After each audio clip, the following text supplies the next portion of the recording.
Hi, my name is Nathan, and today we're going to do a comic book review of Radiant Black, issue number 7, brought to you by RatedComics. Let's get to it. Now, you know what? I might be a little late to reviewing this issue, but you know what?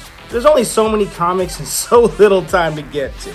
So we begin this issue in Chicago where Radiant Ninja appears in front of Marshall, Eva, Satomi, and I don't know who this yellow guy, Radiant Yellow is, who his name is. So Marshall looks at Radiant Ninja like, all right, dude, look, I don't know who you are, but we're kind of in the middle of something here because in the previous issues, he has his beef with Radiant Red because Radiant Red hurt his friend Nathan, the original Radiant Black, and then all this end of the world stuff. So he's not looking at this brother like a threat just yet, but he lets it be known, I am a threat. And just like this, energy, sword swipe blast that blows them all back. Take that in for a minute. Now the next few pages, there's no dialogue. It's just technologic action kind of thing. So Marshall shoots like this Radiant Black blast at him, and this guy phases out in a pixelated manner, dodging his blast, and then makes his way to Marshall and just pushes his ass back like, you must not know who I am. It's almost like as if, actually, it is as if this Radiant Ninja knows their powers better than they know their own powers. So Radiant Yellow shoots his blast too, and he ducks and dodges him and lands him with the karate kick like Antonio Brown did when he's with the Pittsburgh Steelers on the Cleveland Browns. Y'all remember that? If you guys are not football fans, then pardon me. So Radiant Red tries to go up behind Radiant Ninja. He ducks with the quickness, and he lands a blow, if not two, to set her back and teach her a lesson. Now Radiant Ninja goes in for the final kill to Radiant Black. He takes his sword, Radiant Sword about to come in with the action, slice his head off, and we don't know what happened. Not yet. But now they're all in Tokyo, Japan, and Radiant Black's like, Tokyo, how the heck did we get there? And I didn't know you could regurgitate through your suit. And Radiant Yellow's like, okay, I did not know you can do that, but that's a really gross way to find out. Now they're trying to figure out how we all ended up here, who and what is everybody, and most importantly, how did we all end up here? It turns out Radiant Pink has his ability to teleport everyone. And she can do it, but it drains her. So now the backstory is, who is this guy? Well, Radiant Yellow adds, if the last 6 jumps are any sign, he'll be on our trail again. Because we went from Sydney to Chicago, then Tokyo. And that's all in the span of 2 minutes. So it's like this Radiant Pink must really be just exhausted from all this teleportation, you know? And they're doing this in the middle of Tokyo. And these Japanese people are like looking at them like, okay, we got stuff to do, but what are y'all doing here, you know? But I love how Marshall, in the midst of all this, he tells Radiant Red, look, we ain't done by a long shot. So you and I got stuff to deal with after that. So instead of teleporting and this guy's gonna find us, how about we just stay here and give him a little taste of his humor? Let's kick his ass. But who is this guy anyway? So Radiant Yellow turns out he just showed up a day ago. No introduction, no pretense, just business. And I've counted at least 4 primary attacks that he does, like the glitching, the molecule shifted. It's impressive tech,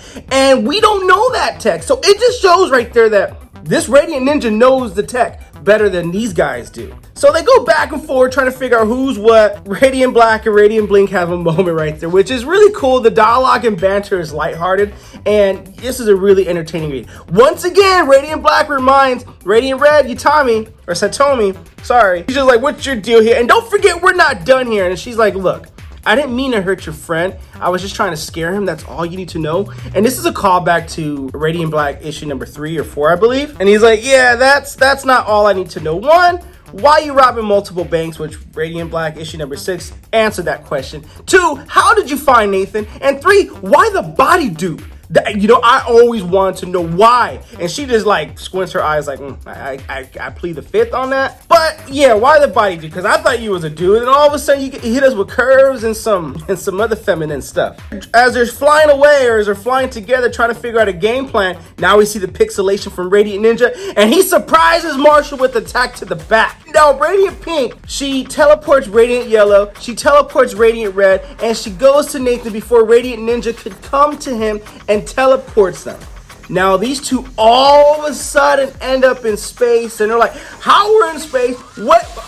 Are we actually breathing in space? What is going on here? Well, it turns out it's like techno, radiant, digital, technologic war going on there, and they're just, you know, they got literally a front row seat to it, like floor seats to the Lakers or something.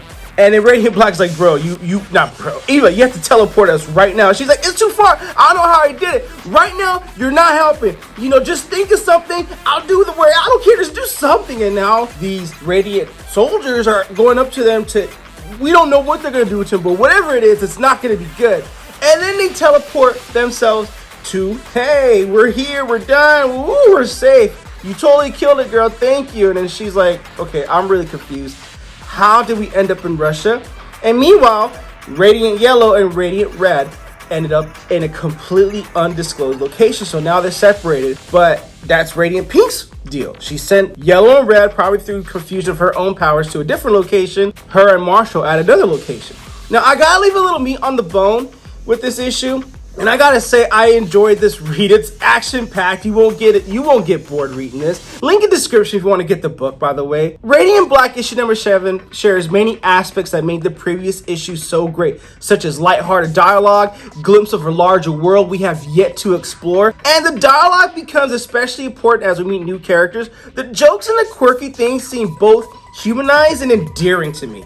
I mean, probably to you as well when you read this issue. This issue introduces us to new elements of the world, but brushes them aside as, hey, you know, it's not important to the immediate story, but in that way, it keeps you engaged and it makes you wonder when is that going to arise again. Radiant Black number 7 is the start of a whole new story arc that will not disappoint, and it retains the fun and engaging feel that made the series so enjoyable to read in the first place.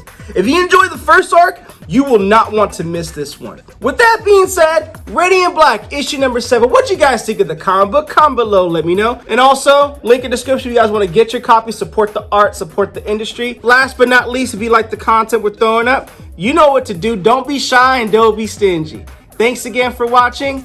Until next time.